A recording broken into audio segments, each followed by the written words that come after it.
সকলকে নমস্কার জানিয়ে আজকের গল্প পাঠের আসর শুরু করছি। আজকের গল্প পাঠের আসরে আমরা পড়ব আমাদের শারদ পত্রিকা শটানের প্রথম সংখ্যায় প্রকাশিত আমাদের সকলের প্রিয় অদিতি সামন্তের লেখা বাৎসল্য। অদিতি সামন্ত। ওষুধের ভারী গন্ধে দম বন্ধ হয়ে আসছে বাসন্তীর। জানলার কাঁচ দিয়ে পড়ন্ত বিকেলের আলো এসে পড়েছে ওর ক্লান্ত মুখে। কতদিন বাইরের আকাশটাকে দেখেনি বাসন্তী। এই এক ফালি জানলায় ভরসা। সেই যে ওর খড়ের ছাউনি দেওয়া ছোট্ট একটুখানি ঘর, সামনে তুলসীতলা, আর ঘরের কোণে ওর নিজের হাতে লাগানো বেগুন চারা আর উচ্ছেলতা। আজ বড় মনে পড়ছে সেসব। কানুর বাপটা তো তবু আসে দেখা করতে। কানুটাকে কতদিন সে দেখেনি। দাদাবাবু দিদিমণিকে কতবার বলেছে ছেলেটাকে একবার সে দেখতে চায়, কিন্তু কেউ নিয়ে আসে না কানুকে। এইসব বড় বড় হাসপাতালে নাকি ছোট বাচ্চাদের আনার অনুমতি নেই। বড় লোকেদের সবেতেই বড় বড় ব্যাপার। কেন যে জড়িয়েছিল নিজেকে কে জানে। শুধু কি টাকার জন্য, নাকি দিদিমণির কান্নায় মন টলে উঠেছিল বাসন্তীর। আবার সে ভেবে অবাকও হয়েছিল যে এমনটা হয়।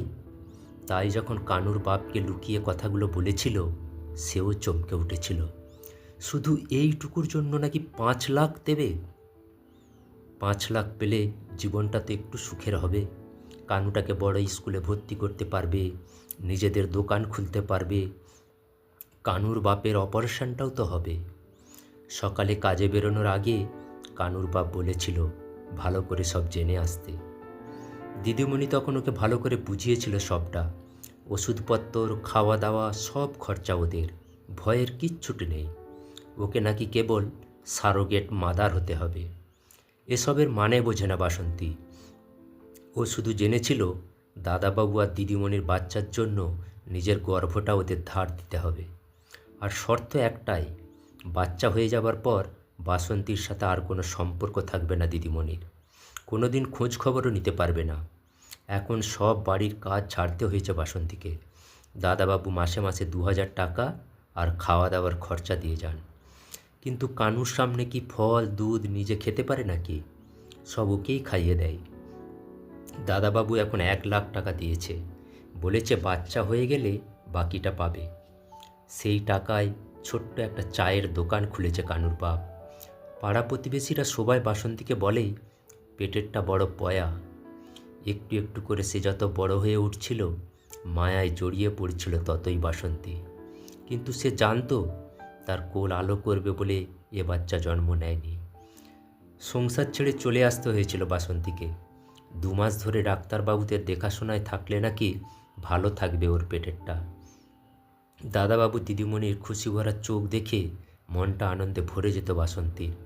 নার্সরা যখন অপারেশন ঘরে ঢোকাচ্ছিল তাকে, তখনও দিদিমণি তার হাতটা ধরেছিল। জ্ঞান ফেরার পর থেকে দাদাবাবু দিদিমণি কাউকেও দেখতে পায়নি। নার্সদের কাছ থেকে জানতে পেরেছিল মেয়ে হয়েছে। মেয়েটাকে কি একবার চোখের দেখাও দেখতে পাবো না? গর্ভ ভাড়া দিলে টাকা পাওয়া যায়, মা হওয়ার যন্ত্রণা পাওয়া যায়, কিন্তু সে সন্তানকে চোখের দেখা দেখতে পাওয়া যায় না। 7 দিন হয়ে গেল, দাদাবাবু দিদিমণি কেউ আসেনি। মেয়েটাও নাকি এখানেই আছে। নার্সের কাছ থেকে জানতে পারে মেয়েটা নাকি সুস্থ হয়নি। ক্রোমোজোম না কিসের একটা জন্য মেয়েটা আর 5টা স্বাভাবিক মেয়ের মতো হবে না।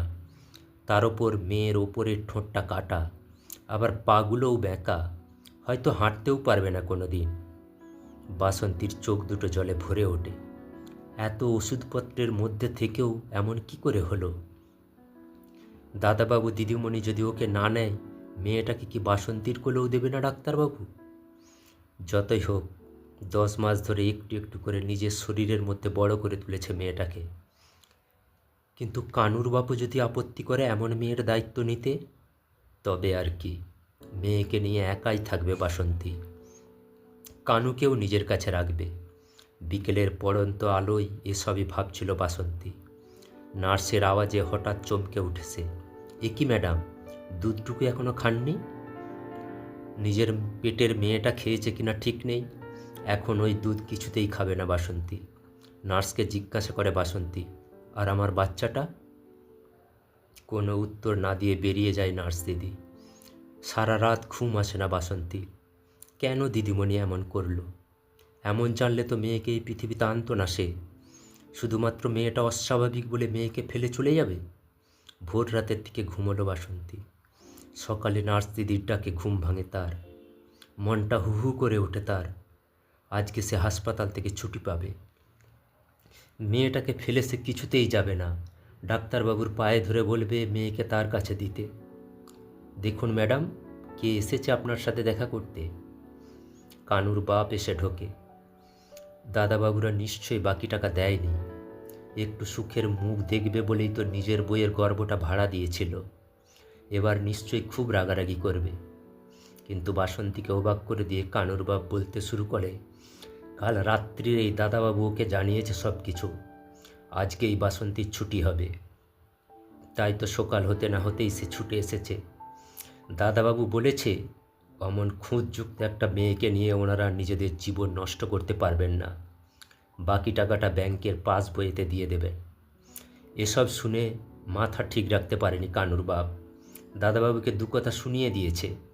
নিজের মেয়ে খুঁত হয়েছে বলে যে মেয়েকে ফেলে দিতে পারে তার কাছ থেকে টাকা চায় না ওদের 1 লাখ টাকাটাও আস্তে আস্তে শোধ করে দেবে, এই বলে ফোন কেটে দিয়েছে সে। এমন সময় ডাক্তারবাবু এলেন। উনি বললেন চাইলে মেয়েটাকে ওরা নিতে পারে, তা নইলে ওকে কোনো হোমে পাঠিয়ে দেওয়া হবে। বাসন্তী কিছু বলার আগেই কানুর বাপ বলে ওঠে, আমরা বেঁচে থাকতে আমাদের মেয়ে হোমে কেন যাবে? ওকে আমাদের দিন ডাক্তারবাবু। এমন মানুষও হয়? অবাক চোখে দেখলেন ডাক্তারবাবু। দু চোখ ভরে জল এলো তার। বাসন্তী তো বসে বসে কেঁদেই চলেছে। কিরে, এখন আর বসে বসে কাঁদিস নি? ওদিকে কানু যে বুনু বুনু করে পাগল হয়ে গেল। এমন সময় নার্স নিয়ে এলেন তাদের মেয়েকে বুকে জড়িয়ে কানুর বাপের তখন কি খুশি। সত্যি বাবারা বোধহয় এমনই হয়। সকলকে ধন্যবাদ জানিয়ে আজকের গল্প পাঠের আসর এখানেই শেষ করলাম।